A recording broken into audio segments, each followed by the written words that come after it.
বিশাল বড় একটা সাপ আমাদের বাড়ির পিছনের বাগানে। এটা কি সাপ সেটাই আমি বুঝতে পারছি না। ঢ্যামনা সাপ না গোগরো সাপ ভগবান জানে। এই হচ্ছে আমার বাড়ির পিছনের বাগানটার অবস্থা। হ্যাঁ, এইখানে ইনি এই যে রোদ পোয়াচ্ছেন মহারাজ। যাই হোক, জয় শিবশম্ভু, তুমি সকলের কৃপা করো, সকলকে একটু ভালো রেখো, দেখা দিচ্ছ দাও, কাউকে যেন টুকুস করে কামড়ে ফামড়ে দিও না, ভয় দেখিও না, তাড়া করো না, তাহলেই হবে। তুমি তোমার মতো ভালো থাকো, আমরা আমাদের মতো ভালো আছি। দেখছো, নড়েও নে চড়েও নে, এত সুন্দর করে আরামসে রোদ পোয়াচ্ছে।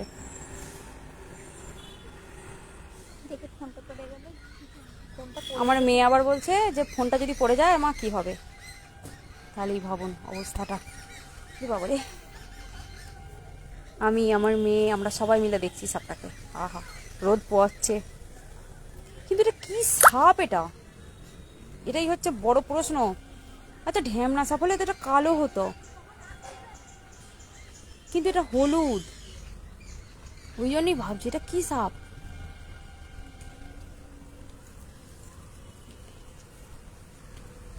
পিলি, পিলি দেখছিস? দেখ সাপটা দেখ, ভাই রে ভাই। ওফ,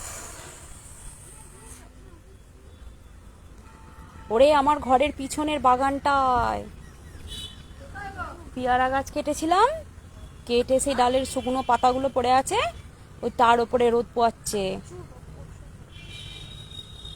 এখানে প্রচুর সাপ আছে, এখানেই তো সেই ওই সাপটা আছে রে, ওটাকে কি বলে, চন্দ্রবোড়া। চন্দ্রবোড়াটা ওই দিকটা শুয়ে থাকে, ওইখানে জঙ্গলটার ভেতরটা করে শুয়ে থাকে। দিশাকে বল লাইভটা দেখতে।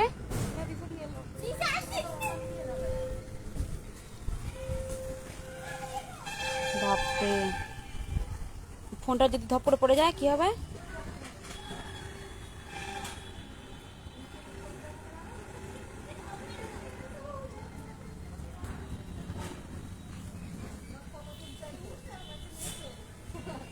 লাইভে দিচ্ছি, সবাই দেখতে পাবে সাপটাকে, কি বিশাল সাপটা।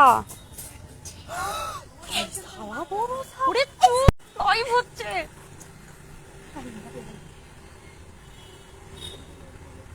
দেখেছিস কি বড় সাপটা?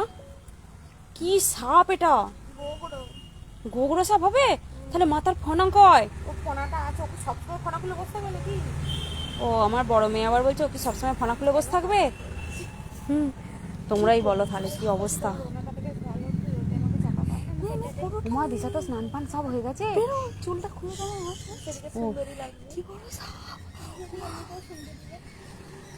সবাই জানে দিশা সুন্দরী।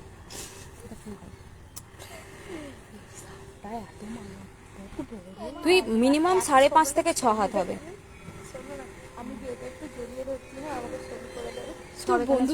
ঠিক আছে, রাধে রাধে, রাধে রাধে তোমরা।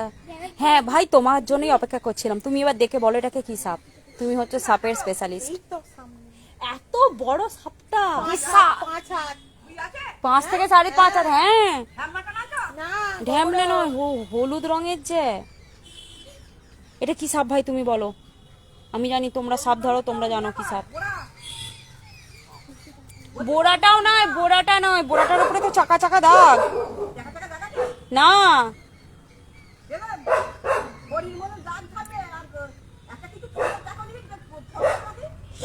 আস্তে আস্তে যাচ্ছে, ও আরামসে রোদ পোয়াচ্ছে। অমর ভাই বলো না এটা কি সাপ। ও এখন শুয়ে আছে, একটু রোদ পোয়াচ্ছে, রোদ পোয়ানোর পরে দাঁড়া না, যারা সাপ স্পেশালিস্ট তাদেরই একজন দেখছে, বলছি এটা কি সাপ বলো। এত বড় হলুদ সাপ, হলুদ কালো কিরম একটা, এটা তো গুয়ের কালারের সাপ। র্যাট স্নেক, র্যাট স্নেক মানে যাকে আমরা বলি ঢ্যামনা সাপ। না গো, তুমি তোমার ফোনটা ধরো, না স্বর্গে চলে যাবে তোমার ফোনটা। স্বর্গে যাবে না, ওর কাছেই যাবে। এই এটাকে বলছে র্যাট স্নেক, মানে এটা ঢ্যামনা সাপেরই একটা জাত, গোগরো নয়।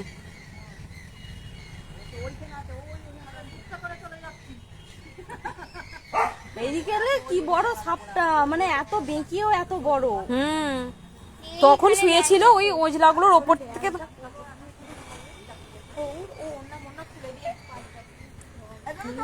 যাই দেখেছিস? হ্যাঁ হ্যাঁ হ্যাঁ, এটা ঢ্যামনা সাপি বলছে। হ্যাঁ ঢ্যামনাটা, এটা এটা হলুদ হলুদ ঢ্যামনা। হ্যাঁ এই তো, শোন না, ওই অমর ভাই যারা সেই সাপ ধরে রে, ওরা দেখে বললো তো এটা র্যাট স্নেক। তো কমলাও বলতে হচ্ছে এটা দাঁড়ার সাপ। আমাদের পাশের এক জেঠিমা সমানে বলে যাচ্ছে কি আছে গায়ে, ছাপ আছে, ছোপ আছে। যাই হোক, এটা দেখে মনে হলো তোমাদের লাইভে দেখাই, তাই জন্য এতদিন পরে আবার হঠাৎ করে লাইভ করা। ধন্যবাদ, সবাই ভালো থাকো, রাধে রাধে।